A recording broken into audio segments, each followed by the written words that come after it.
Christians are just full of hope.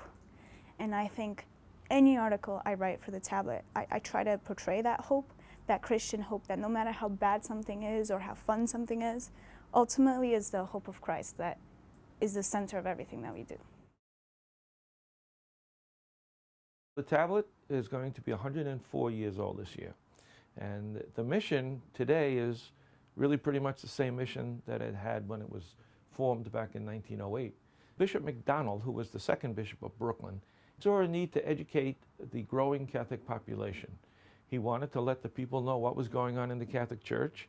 He wanted to have a way of offering instruction. He wanted to have a voice in the Catholic community. The Catholic media is so important because in the secular media, people can get mixed messages and may not fully understand the Catholic perspective on various issues. When they pick up the tablet, we're giving them the Catholic perspective. We know we're already in contact with the people in the pews. The challenge and the goal as we move forward is how do we reach those other people? And how do we say, hey, take another look. This is what the Catholic Church is. The transition of the tablet into the sales media group was very interesting. I think we found out like a couple of weeks before it was about to happen. And we moved like only a couple of weeks before, so it was, it was an easy transition. I mean, if anything, we got rid of all the extra paperwork and all the extra junk we probably didn't need anyway. It gave us a wider pool of people to work with, because now all of a sudden we have a newspaper and we have a television station and we're working together. The tablet it's a very small staff, and we're very close. Wednesday morning we sit down and we do have a formal preparation meeting. We throw around ideas about what stories are out there, who's come across what, talk about story ideas and how they're progressing. Every week is different in terms of how many stories we cover and what we have to cover. Of course, we're out looking for news and gathering news, taking pictures on the weekends, and actually all week long. Day to day, I'm in charge of laying out the paper, working on the ads, making reservations for the paper, laying out all the pages for the week, and working on the website, laying up all the content for the website, working on all the photos all the time. So I enjoy that. The big day of the week for the tablet is Tuesday. That's our deadline day. That's the day that the paper leaves our hands.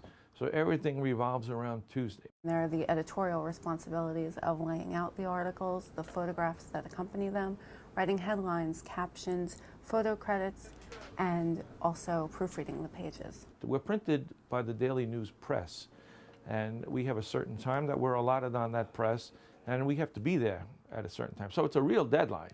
Wednesday, we review what we've done. We take a look at where we want to go the following week, what's the news coming up, and we start the process all over again. People support us, they write us and tell us that this is an important ministry, and that is the reason I am doing it. You just happen upon these people, and sometimes they change your life.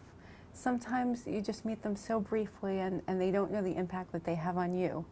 And that's the part of the story, I guess, that we try to put into the pages. We rely on the Catholic News Service to get our national and international news. So we can concentrate on local stories, and there's two types of local stories. Say if there's a Supreme Court ruling. How's that going to impact on life of Catholics here in Brooklyn and Queens? That's one type of story. Then there's another type of story about what's going on in the local parishes. I mean, that's the real story. We're chronicling the story of the Diocese of Brooklyn, how the faith is lived out every day in the individual parishes of Brooklyn and Queens. You never know who you're going to meet, and it never fails that you meet someone extraordinary wherever you go. When I was assigned to be youth reporter in the summer, one of my first assignments was to go to Spain to cover World Youth Day. And that was exciting because this was going to change so many lives. Besides it just being an incredible spiritual journey, it was also one of the first endeavors of the tablet and Currents working together. So it was an incredible challenge that I think, as many of our viewers saw, I thought was pretty successful. The tablet is the bishop's voice here in the diocese. The bishop has his own page and he writes his own column. It gives the bishop a chance to get his message out on a weekly basis. We're competing with the entertainment industry for time. And I think we've made the paper more attractive, we've made it more interesting. I feel like it is a service to the Catholic Church and to the people of Brooklyn and Queens. And that's why I love doing it. I would hope that when people look back at the tablet and what we've tried to do, that they're going to be able to say, each week as we looked at the pages of the tablet, we could see a snapshot of what was going on in the Catholic Church here in Brooklyn and Queens. For 103 years, it's been a vital part of Brooklyn and Queens, and it hopes to continue to be a vital part for the next 100 years.